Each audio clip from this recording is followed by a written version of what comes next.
मदन द्वादशी का व्रत 9 अप्रैल 2025 को है। यह व्रत चैत्र शुक्ल द्वादशी को किया जाता है। उस दिन गुड़ के जल से स्नान करके एक वेदी पर चावलों से भरा हुआ कलश स्थापन करें और उसके ऊपर तांबे के पात्र में गुड़ और सुवर्ण की मोती रखकर उसका गंध पुष्पादि से पूजन करें।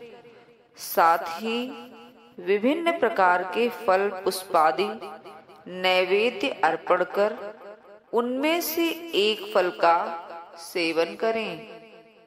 इस प्रकार 13 महीने किए गए व्रत से पुत्र शोक नहीं होता और पुत्र की प्राप्ति होती है।